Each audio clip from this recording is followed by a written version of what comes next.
नमस्कार दोस्तों।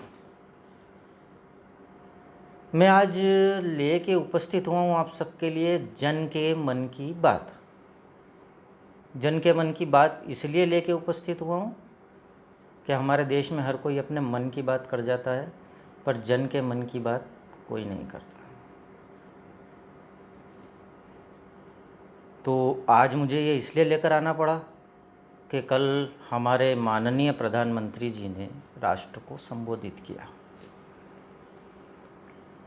एक विशाल आर्थिक पैकेज लेकर। और जैसा हमेशा होता आया है, उनके इस उद्बोधन में झूठ तो था ही, सपने भी थे और पूर्णता कहीं नहीं थी। आज जबकि देश इस महामारी से जूझ रहा है, मजदूर, गरीब वर्ग और मध्यम वर्गियों को तत्काल सहायता की आवश्यकता थी। क्यों? क्योंकि लगभग 1.5 माह से ऊपर होने आया, वो घरों में बंद है। उनकी आय का कोई स्रोत नहीं है। मध्यम वर्गीय को तो अपनी ईएमआई भी भरनी है, अपने मकान का किराया भी देना है, और यदि उनके यहाँ कोई कर्मचारी है तो उसका वेतन भी देना है। परंतु सरकार की ओर से कोई सहायता फौरी तौर पर उन्हें नहीं दी गई। उन्हें भी स्वप्नों का पकवान बनाकर प्रधानमंत्री जी ने परोस दिया। कितना? 20 लाख करोड़। एक नहीं, दो बार, तीन बार उन्होंने बोला 20 लाख करोड़, और उसे बता दिया जीडीपी का 10% भी। अब भक्त खुश हो गए और जनता दुखी की दुखी। भक्तों की खुशी का अंदाजा तो इस बात से लगाया जा सकता है कि कल मैंने भक्तों के विभिन्न विभिन्न स्टेटस देखे। एक भक्त ने तो यहाँ तक लिख दिया कि प्रधानमंत्री जी की आंखों के काले काले गहरे रंग के धब्बे देखे, जब से कोरोना हुआ है सोए ही नहीं। मुझे बड़ी हंसी आई। जिस व्यक्ति को उद्बोधन देते हुए मैंने हंसते हुए देखा, जिसकी कुटिल हंसी मैंने देखी, वो सोया ही नहीं है। यानी भक्तों की भक्ति की हद हो गई। और हद तब हुई तब एक भक्त ने बोला कि अब प्रधानमंत्री के भाषण के बाद कोई भी ज्ञान न दे, क्योंकि यदि ऐसे ही ज्ञानी होते तो प्रधानमंत्री बन जाते। यानी यह पूरी तरह से घोषित हो गया कि प्रधानमंत्री जो बोल दे वो पत्थर की लकीर है, उस पर किसी प्रकार की कोई क्रिया प्रतिक्रिया नहीं की जा सकती। तो खैर, यह तो अविलक बात हो गई। करना आवश्यक है, क्योंकि बताना आवश्यक है कि वास्तव में यह 20 लाख करोड़ का पैकेज है क्या।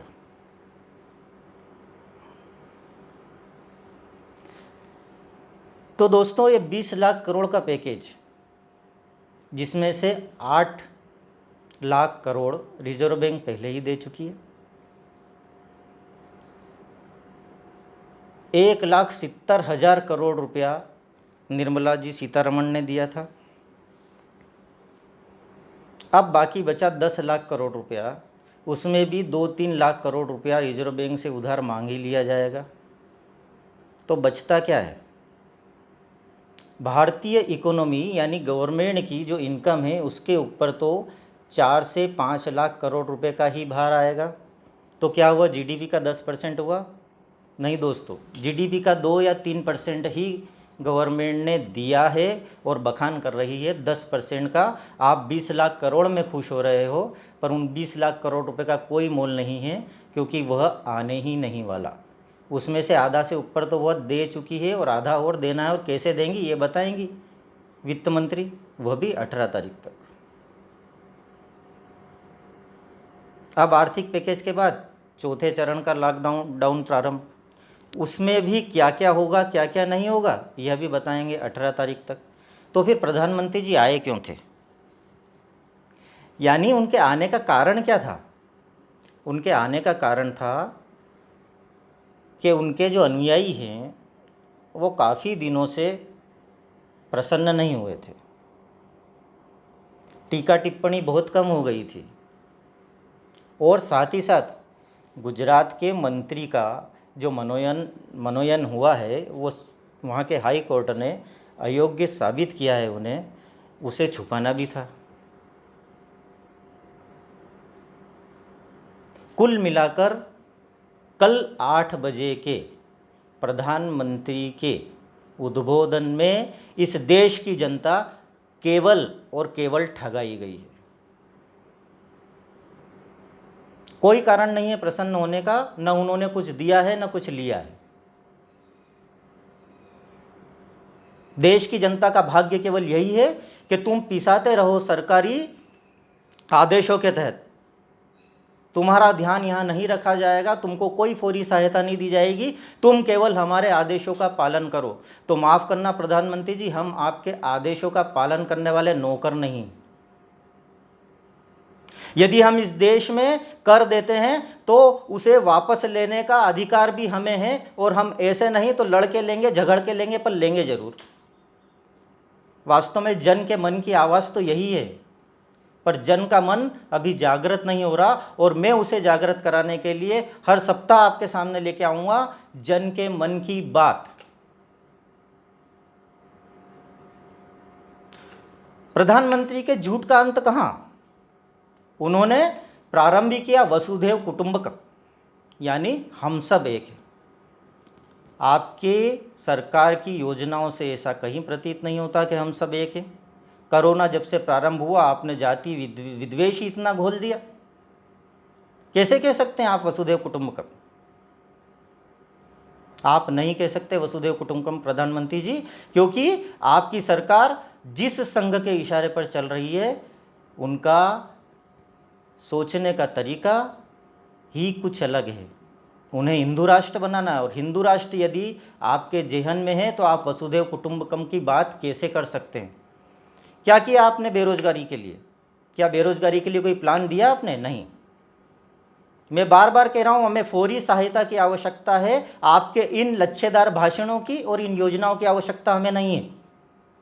क्या आप वो दे सकते हैं तो ठीक है, और नहीं दे सकते तो वो बोलिए कि मैं नहीं कर सकता, मुझसे नहीं होगा, पर कम से कम ऐसे झूठ को मत परोसिए, क्योंकि यह झूठ जनमानस के मस्तिष्क पर चढ़ गया है और यह देश के भविष्य के लिए खतरनाक होने वाला है। इतना तो समझते हैं आप, या यह भी नहीं समझते?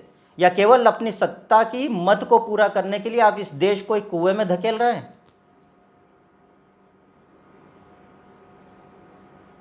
तो दोस्तों, यह जन के मन की बात हर सप्ताह होगी, और यह जन के मन की बात करने के लिए मुझे मेरे चाहने वालों ने प्रेरित किया है।